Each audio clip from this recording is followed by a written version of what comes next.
All right, everybody, assalamu alaikum warahmatullahi wabarakatuh. Sorry about that. We got that Wi-Fi issue. That's what happens when you get your Wi-Fi from the gas station. I just want to apologize for that, but we started out strong. But I think it turns in well, brother. Funny neighborhood stories and legends. Well, this is Throwback Thursday, so I want you to know exactly where you are. So I know we've been talking through some heavy stuff throughout the week and blah blah blah. Well, I just want to take it back, man. And if any of y'all have some funny hood stories, now let me frame this because people think hood is something that's negative. Da da da. It's your neighborhood. Somebody's showing it up to hood, but it's your neighborhood. And your neighborhood has things like culture. Your neighborhood has things like social economic understanding. It has religious grounding. It has aspects of citizenship. It has aspects of community. I mean, the idea of the hood for me is sometimes I feel like people have kind of dogged that idea out. But in any event, like I said, I just wanted to make sure we could talk a little bit, have a little fun. Now I'm gonna say right up front, there may be a problem with the internet or whatever. I may have to back it up on my phone, but we're gonna do it anyway. So let me start out by inviting people or thanking people for coming to the show.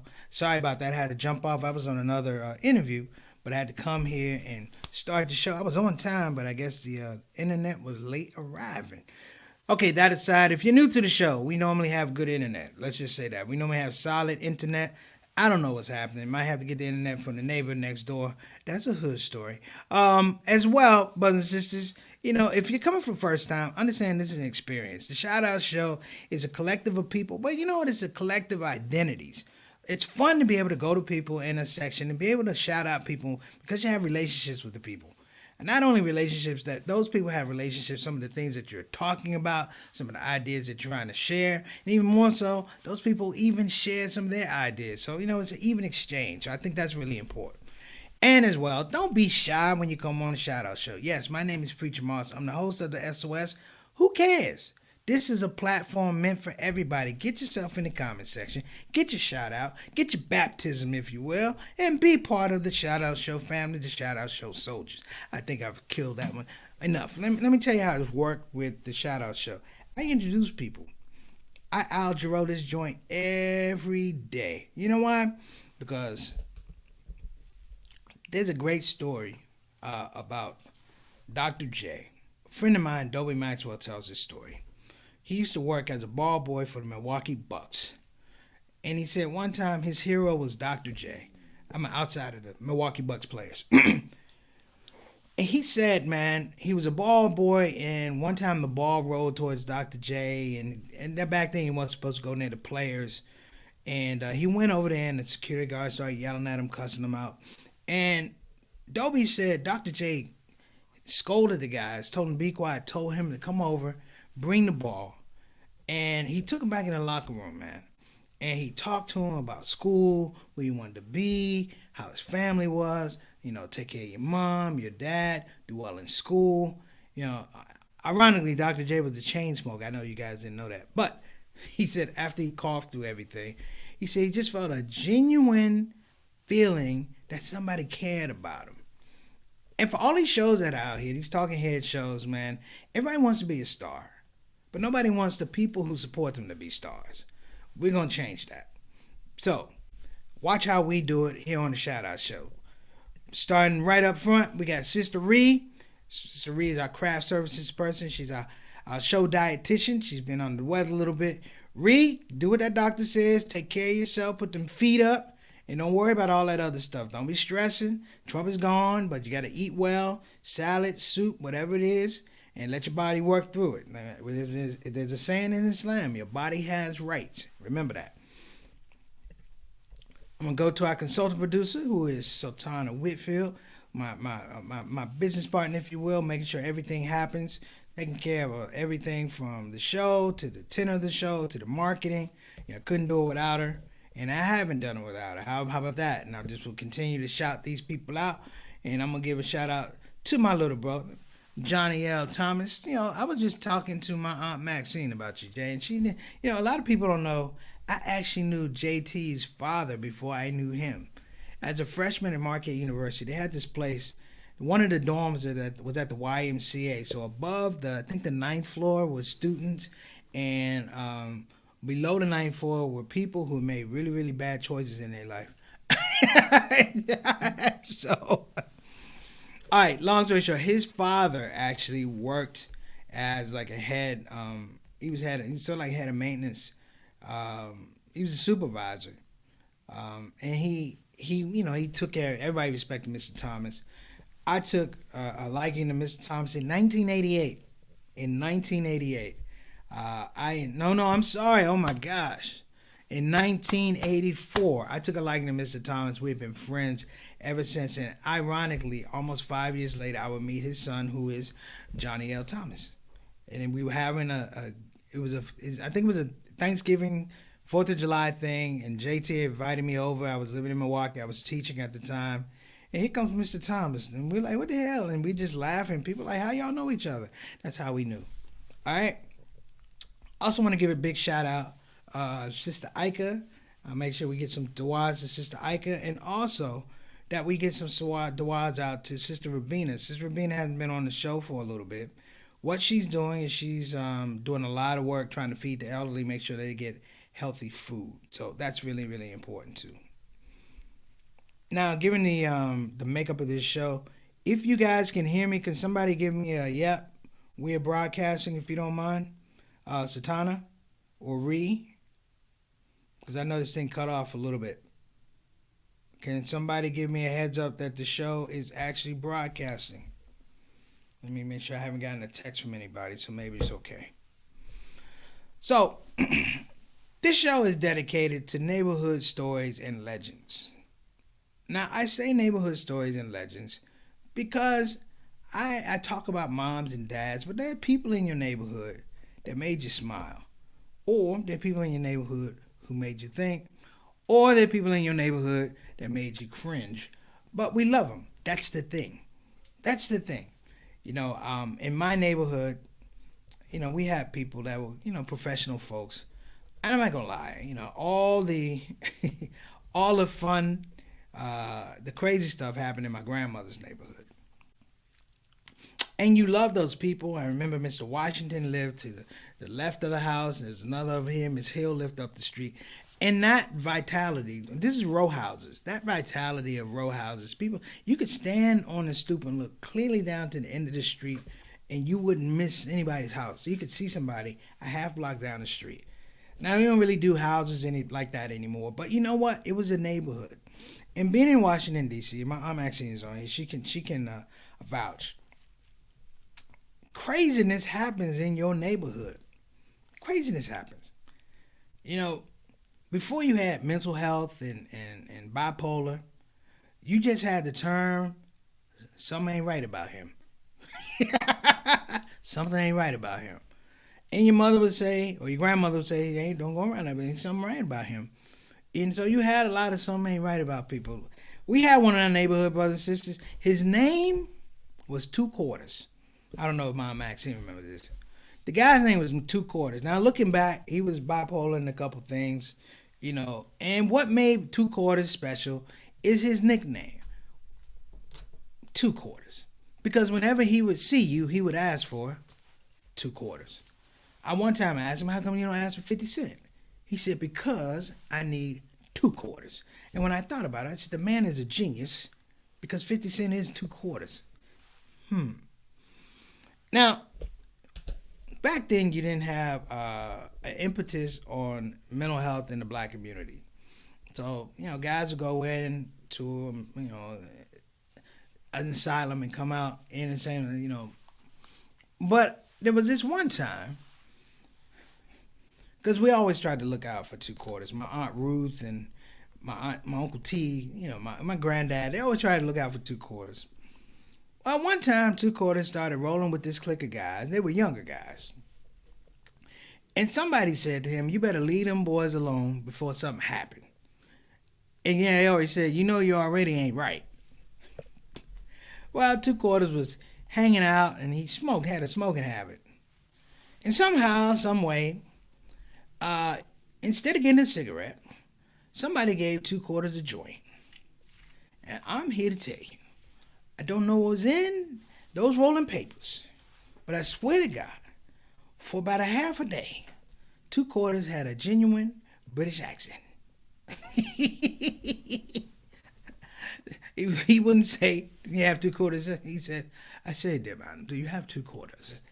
And we were like, "What did he smoke?" And the funny part about it is, and what makes this kind of personal is like, it was crazy, but somehow it fit back then. It wasn't abnormal. It was in the sphere of things that happen. Have you ever been out with somebody and you've been hanging out with them and they say something or do something and you start looking for the door? Like, I got to get out of here. It happens all the time. And these are the things and experiences that make us special people.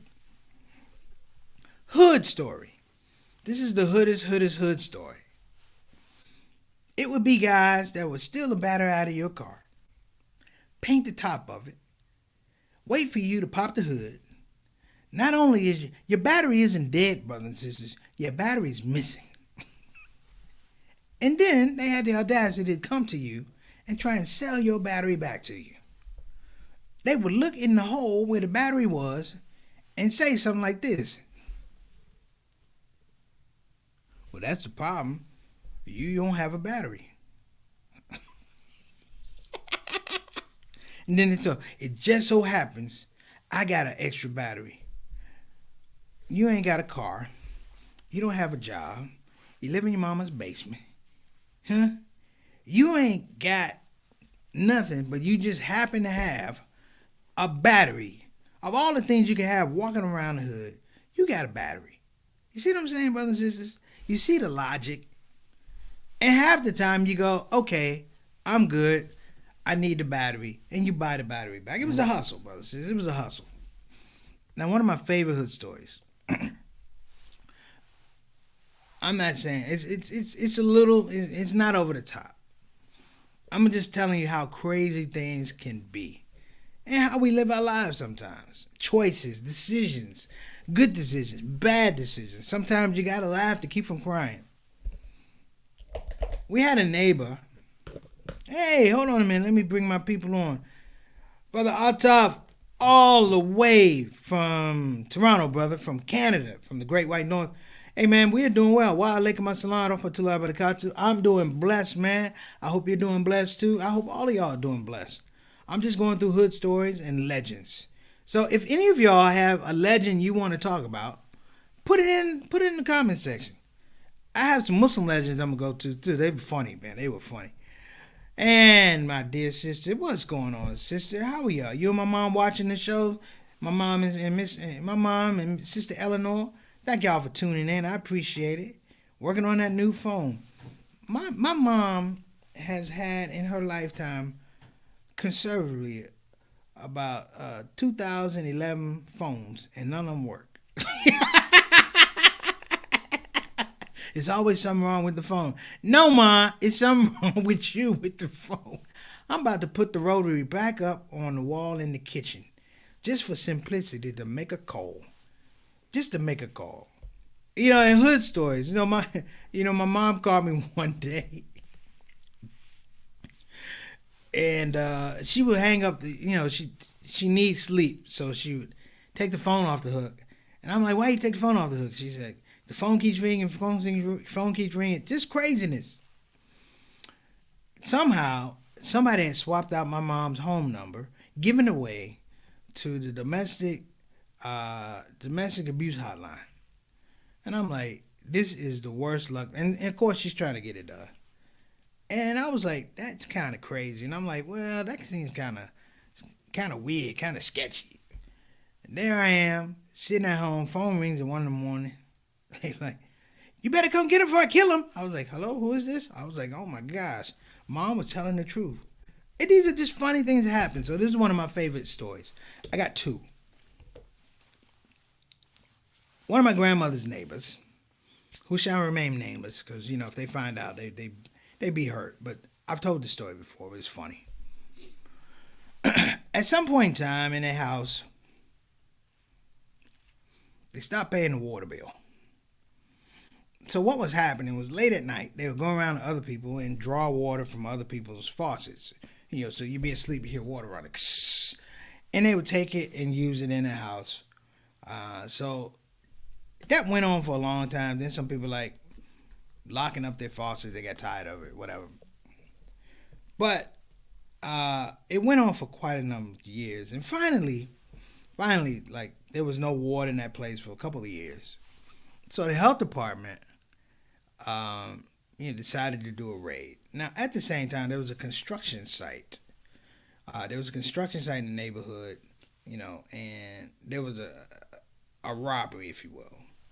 And what was taken was these paint buckets, like these big white paint buckets. Somebody was taking the paint buckets.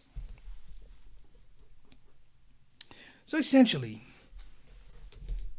they went into these people's houses, health department, and it was a mess. It was a mess. In the absence of actually having working toilets, they were using the paint buckets as toilets. Big scandal in the neighborhood. So the health department, of course, had to take everybody out of the house, condemn the house, and they had to take all these paint buckets that had poo in them. So in the neighborhood, we call them dookie buckets. So they take all the dookie buckets out. It was like 30, 40 of them. And they put them behind the house. And it was a scandal. And you say, could it get any worse? About 2 days later, somebody stole the buckets. Thinking they were getting paint.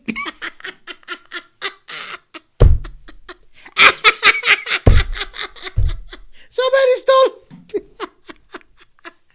I wish I was there when they opened it up and realized it wasn't paint in there. You know what they said? Ain't this some shit?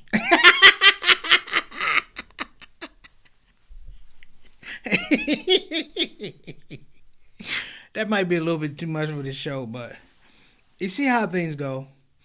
You got to do right. Otherwise, you're going to wind up with a paint bucket that ain't got no paint in it. You see what I'm saying? But my legends, if you will, we had a guy in our neighborhood. My mom may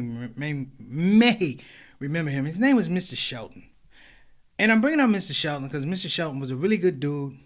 And he was instrumental for me because he helped me with tennis.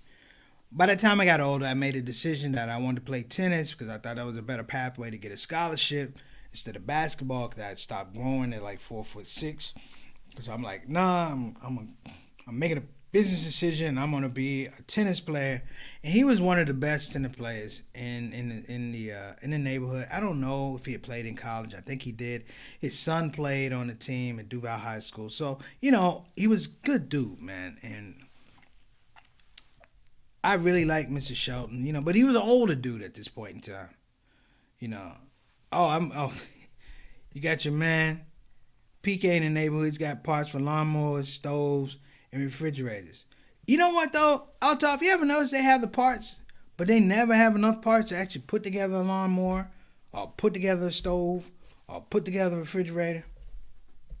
I had a guy try to sell me the knobs off a stove, and we were on the subway. He's like, I know you need these. I'm like, who carries around knobs for stoves? Who? Nobody. And the funny thing about these people, we love them, but some of the most outrageous stuff they think they do, to them is normal. To them is normal. The person who stole those paint buckets that wasn't actually paint, they probably got there and was like, it's normal. And once they opened it up, it wasn't normal. Let me give a shout out to Brother Derek. How you doing, Brother Derek? Take care of the queen. Make sure she's all right. Make sure you're all right too, brother. And I appreciate both of you. My grandmother's neighborhood, we had a guy, he was a professional thief.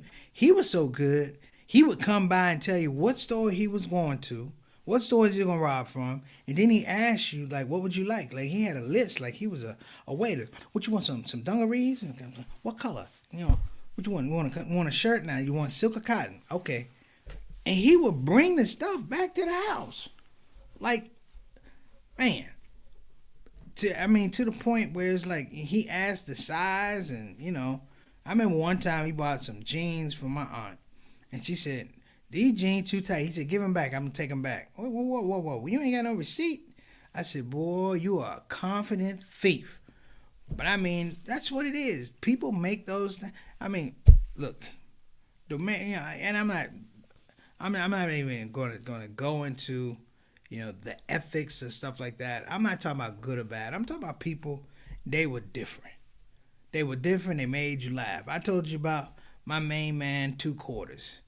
Now, like I said, the name was Two Quarters because he always asked you for 2 quarters, but everybody said he was 2 quarters short of $1.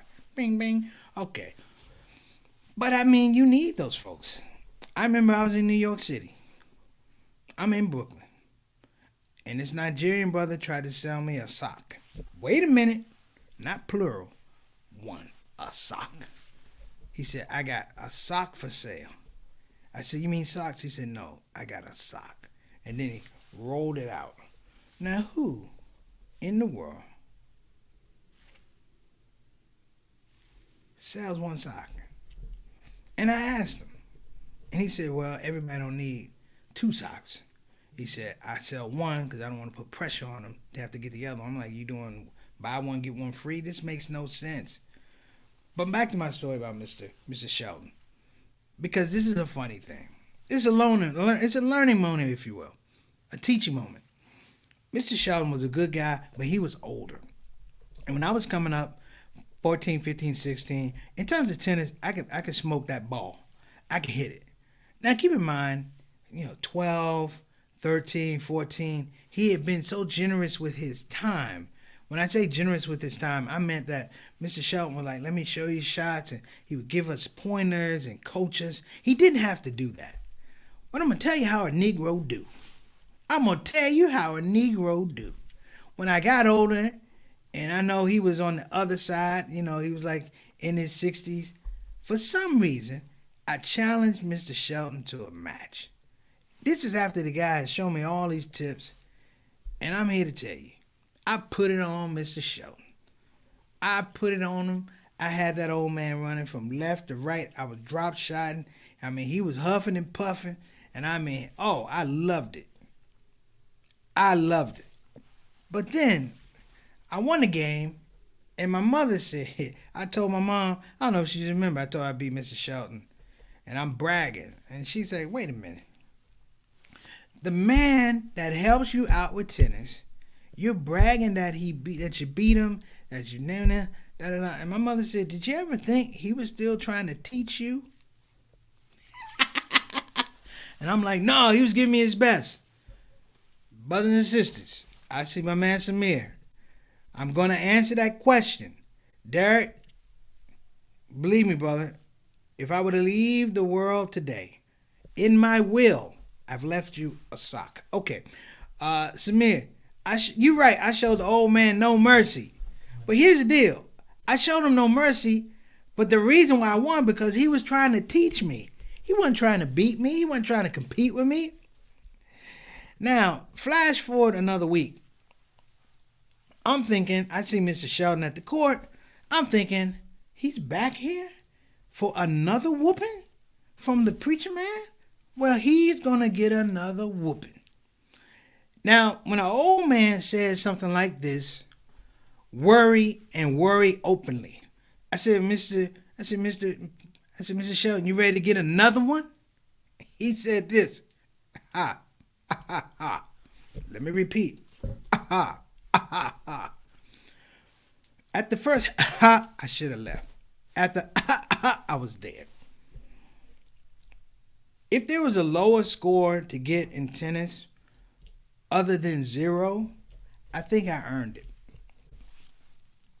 When somebody runs you into cramps, and then they run you out of cramps, and then they affect your breathing, brothers and sisters, you got an issue. I didn't lose to Mr. Shelton the next time. I was dominated. I was despaired. He let me know in no uncertain terms. So I should, and I heard that when he was hitting shots. He let me know that I had disrespected him. Now, I'm going to tell y'all something. When you get worked like that, and somebody beats you like that, all your muscles work. This is before I had a car. So not only did I get whooped, I had to walk home and think about it. I had to walk home and think about it.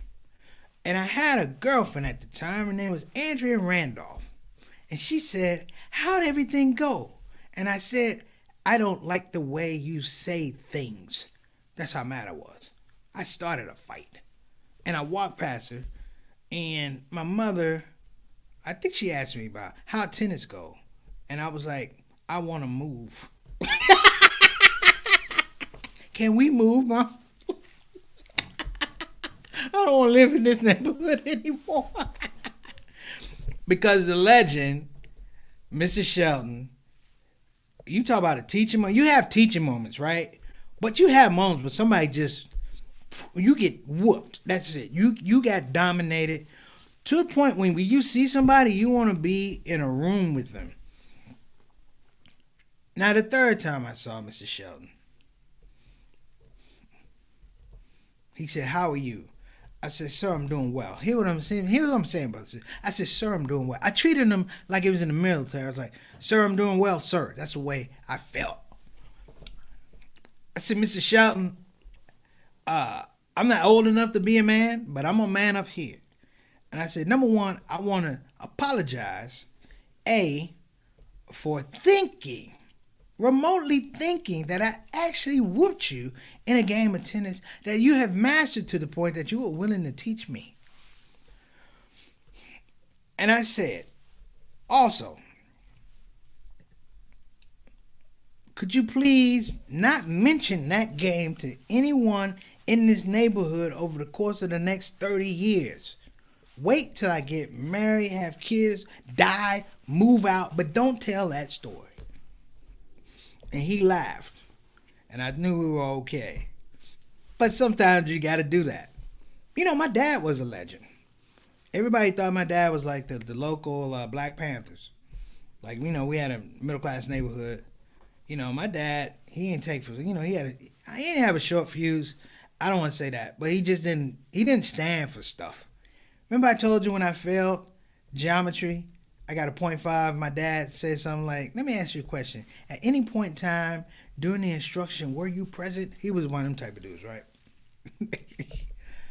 Well, we had wild people. We had like bikers in the neighborhood, and everybody went to my dad. They went to Cliff to get to defend their rights. There was one time, my neighbor, Mr. Brown, God love him and Miss Frida. Something happened, and a guy actually ran their car into his house. Mr. Brown didn't want to go out, so he called our house. He was like, "Cliff, did you hear something?" My dad said, "Negro, somebody done ran in your damn house. Get out there." Get out there. I old scared self. And I say, look, I'm just saying, brothers and sisters, we have so much going on around. We can't go out. We worried about this, worried about that. Got a mask on. There was a time where there was no mask and there was no filter. And people said what they needed to say. And I miss it. I miss it terribly. I mean, even the old snappy comments. "Oh man, I lost my job. I ain't got no money." Somebody go, "It sucks to be you." That was funny stuff. It didn't require a therapist and things like that. We were trying to lift people up. We were trying to make them smile a little bit. And I know Mr. Shelton has passed on, and may Allah be pleased with him. And Mr. Brown is in his 80s. But all I'm saying is, you know what? I appreciate them. Samir's like, "Do I think of adding these stories?" Absolutely, Samir. I have them. I'm going through a metamorphosis now where I'm trying to do more open material because these are funny stories. I think you missed the one about the paint buckets, but you can rewind it. Because it's just a thought. Now one of my favorite legends was my uncle, and I'll end on this. around my grandmother's neighborhood. Let's call it what it was. There was some drug traffic, and it was kind of weird, because he would see things. It was the crack era, and my uncle was sort of like he was like the mayor of 7th Street between Longfellow and Kennedy. He was the mayor of 7th Street. So whatever happened on 7th Street, he had something to say about it. Well, there became this one situation where a young drug dealer was stealing money from the person he was supposed to be selling the drugs for. And it broke out, and they were looking for him. And over the course of the days, they were out to get this young fella. So it worked out. They caught him. They didn't catch him. They escaped. And he was running around the neighborhood, and running around all northwest, Kennedy, Peabody Street. I mean, they trying to chase him. They got bats and everything. It doesn't look good for the young fella. And he ran, and he saw my uncle on the porch. And he jumped the fence and ran up on the porch. And of course, the mob was ready to run in, and they opened the gate like they're going to come in. My uncle, Mr. Compassion, said, whoa, whoa, whoa. Y'all ain't coming in here jumping on people on my property. This is my house. This is my mama's house. We paid for this house. My sisters, we live here. And said, that drug game ain't no good for you. They said, we don't have a problem with you, Mr. Moss, Mr. Reggie. It's that man right there. He owes me money for drugs.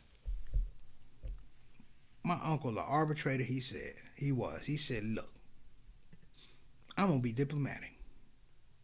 He said, this man owes you money for drugs, and you have a right to your money. He said, so what we going to do is, y'all going to back up, and I'm going to give him a head start, and y'all can get him. So my uncle, like, back up, he threw him off. You better run, boy, you better run. And, yeah, it didn't end well for him. But it was just the funny part of, this is like street diplomacy. And somehow, some way, as wacky as it sounded, as crazy as it sounded, you know what? It kind of made a little sense. So look, I got to get out of here. You guys have been great. I appreciate you. Apologies. I don't know what was going on with the internet. Please forgive me. I did pay the bill. I don't know what's going on with the internet, but hey, things happen. So I appreciate you. And listen, I'm going to catch you guys on the other side. God bless you. Have a wonderful day. Assalamu alaikum wa rahmatullahi wa barakatuh. It's Preacher Moss, the S.O.S.